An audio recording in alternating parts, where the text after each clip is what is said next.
Oh, there will be some of this sentiment around the league, certainly from fans in Oklahoma City. Paul Pierce with some cheeky words for Kevin Durant as he exits the Thunder on his way to Golden State. We spoke with a couple of Hall of Famers, Isiah Thomas and Reggie Miller, about so-called super teams. When you're talking about winning championships and you're talking about competing against, the opponent, and I'll take myself back to when we had to compete against the Celtics and try to dethrone the Celtics. You always want to make the opponent weaker so you can, therefore, dethrone them. And if Larry Bird had any point in time said, hey, I want to come play for the Detroit Pistons, we all would have welcomed Larry Bird with open arms and said, hey, come play with us.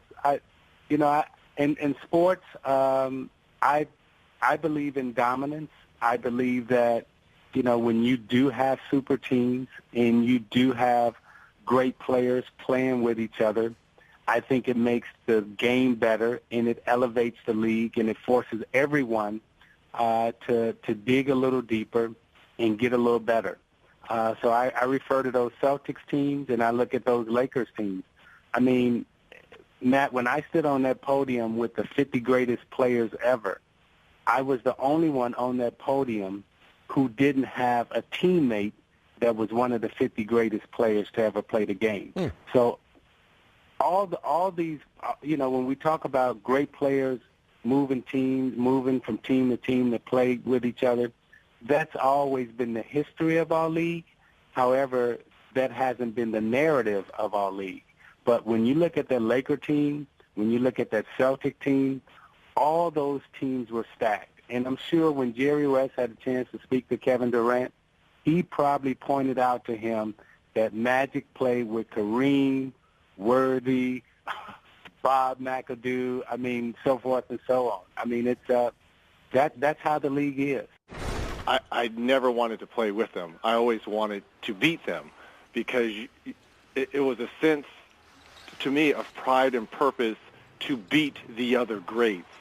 Would it have been nice and probably easier on my body to play with those guys? Absolutely, yeah. I'm no dummy to play with Michael Jordan. Yeah, I just, camp out in the wing and just shoot threes. But I wanted to compete against the other best of my time. This is no knock on LeBron from Cleveland to Miami and no knock on Durant from OKC to Golden State.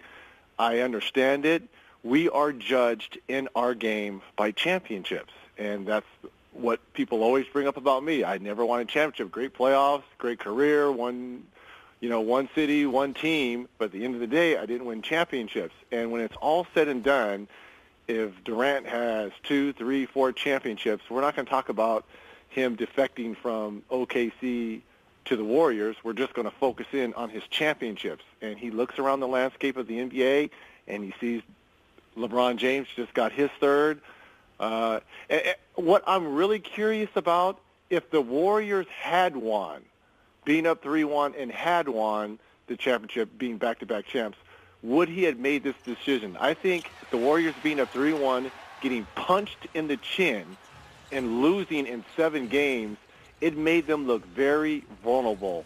And I think this was the best time and the right time for Durant to join them. I don't think he joins this team if they're back-to-back champions. Here's what Golden State's super team looks like right now, and with months to go before they need to finalize the roster. But it's a pretty good group. 4 All-Stars in the starting lineup, the last 2 MVPs with Curry and Kevin Durant. It's interesting you hear the opinions on these so-called super teams.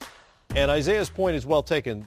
NBA champions throughout history typically have had more than one great player. Right. I guess where some people feel like it's maybe changed or where it rubs them the wrong way is when it happens inorganically in some way. Right. They don't come up together. They don't go through the battles and suddenly they form a team almost in an AAU sort of sense. Well, where do you stand on this? Well, I think to win a championship, you have to have players, and you have to have layers of players. When you look at the San Antonio Spurs, you got Manu Ginobili, you got Tim Duncan, you've got Kawhi Leonard, you got Parker.